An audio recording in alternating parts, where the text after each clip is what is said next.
नमस्कार, बहुत स्वागत है आप सभी का। आप देख रहे हैं न्यूज़ इंडिया, आपके साथ मैं हूं मनीषा शर्मा। तो मिडिल ईस्ट में जारी महायुद्ध का आज 29वां दिन है और इसी से जुड़ी हुई खबर आप तक साझा करते हैं। हॉर्मुज स्ट्रेट पर अमेरिका को ईरान ने धमकी दी है। दरअसल हॉर्मुज पर हमारा पूरी तरीके से कंट्रोल है। ईरान ये कह रहा है दुश्मनों के ठिकानों पर हमले जारी रहेंगे। ईरान की ओर से साफ कहा गया है यूएस मिलिट्री के ठिकानों पर हमला करेंगे। ईरान की तरफ से ये अल्टीमेटम दे दिया गया है।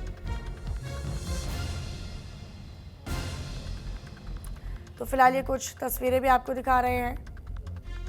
यूएस मिलिट्री के ठिकानों पर हमला करेंगे ईरान कह रहा है, और ईरान हमलों के लिहाज से रुकने और थकने को तैयार नहीं है, ना झुकने को तैयार है। यूएस मिलिट्री के ठिकानों पर हमला करेंगे ईरान की ओर से कहा गया है साफ तौर पर। हॉर्मुज स्ट्रेट पर अमेरिका को ईरान ने धमकी दी है। एक नई धमकी ईरान की ओर से अमेरिका को। हॉर्मुज पर हमारा पूरी तरह से कंट्रोल है, पूरी तरीके से हमारा ही नियंत्रण वहां पर है, ये ईरान की ओर से साफ कहा गया। एक और बड़ी खबर मिल रही है वो ये कि ईरानी विदेश मंत्री अब्बास अरागची ने पोस्ट किया है। उनकी तरफ से पोस्ट में ये लिखा गया है कि पावर प्लांट पर इजरायली हमला हुआ है। 2 सबसे बड़ी स्टील फैक्ट्री पर हमला हुआ है। ईरान की ओर से कहा गया है पावर प्लांट पर इजरायली हमला हुआ, और ये ईरान ने पहले ही साफ कर दिया था कि अगर ईरान के पावर प्लांट्स पर हमला होगा तो फिर ईरान भी वाटर प्लांट्स को उड़ा देगा। लेकिन क्या अब इस दिशा में ईरान का अगला कदम होने वाला है, ये देखना काफ़ी महत्वपूर्ण होने वाला है। आपको बताएं कि नागरिक परमाणु स्थलों पर भी हमला हुआ। ये भी कहा गया इजराइल को इसकी कीमत चुकानी होगी, ईरान ने साफ शब्दों में कह दिया है।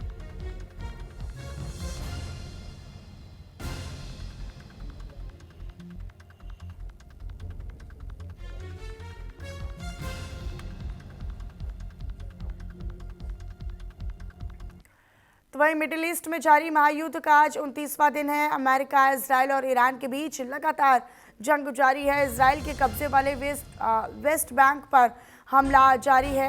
ईरान ने क्लस्टर बम से हमला किया है। हमले से हालांकि किसी तरह का कोई नुकसान नहीं हुआ और नुकसान को नकारता हुआ इजराइल नज़र आ रहा है। हमले से किसी तरह के भी नुकसान को नकारता हुआ इजराइल नज़र आया। ईरान ने हमला किया, लेकिन इजराइल ने ईरान के उस वार को विफल बता दिया है और उससे कोई नुकसान नहीं हुआ, ये इजराइल की ओर से कहा गया है। महायुद्ध के 29वें दिन भी लगातार हमले और कार्रवाई जारी है। आसमान में उड़ती ये मिसाइल्स और दागे हुए बम और होते हुए ये हवाई हमले निश्चित तौर पर मिडिल ईस्ट के साथ साथ दुनिया की टेंशन भी बढ़ा रहे हैं, क्योंकि इसका सीधा असर वैश्विक बाजार पर और वैश्विक स्तर पर बाकी देशों में भी पड़ रहा है। इजराइल के कब्जे वाले वेस्ट बैंक पर अब नए सिरे से ईरान की ओर से हमला किया गया। हालांकि इजराइल की तरफ से किसी भी नुकसान को नकार दिया गया है। क्लस्टर बम से ईरान ने अटैक किया है, हमला किया है।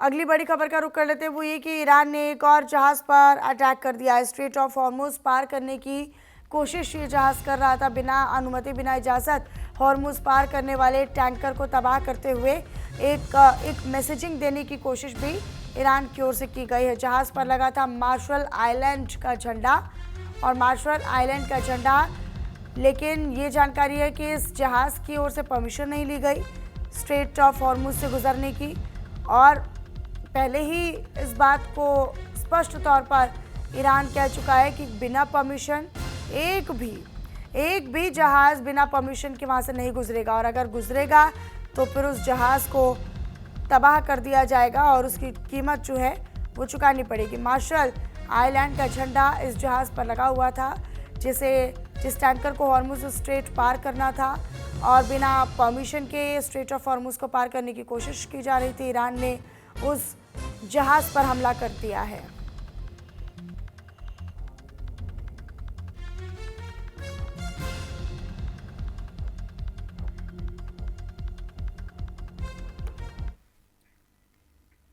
अगली बड़ी खबर का रुख कर लेते हैं। अब आपको बताएं, चाहे युद्ध पर खाड़ी देशों ने अमेरिका से कहा ईरान की ड्रोन मिसाइल क्षमता खत्म करें। ईरान को पूरी तरह कमज़ोर करना बहुत ज़रूरी है, ये भी कहा गया है। तो ईरान की ड्रोन मिसाइल क्षमता को खत्म करें, ये अमेरिका की तरफ से कहा गया है। ईरान को पूरी तरह कमज़ोर करना होगा। सैन्य शक्ति और सैन्य क्षमता के लिहाज से ईरान को समाप्त करना ज़रूरी है, युद्ध पर खाड़ी देशों ने अमेरिका से कहा है।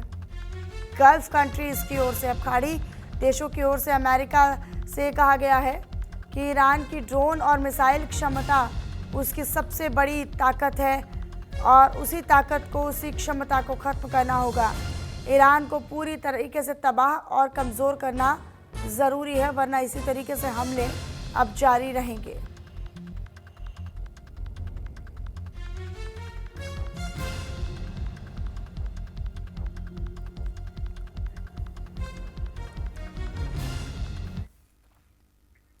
अगली बड़ी खबर आप तक साझा करते हैं, इसी से जुड़ी हुई है। दरअसल युद्ध पर G7 विदेश मंत्रियों ने एक बयान साझा तौर पर जारी किया है।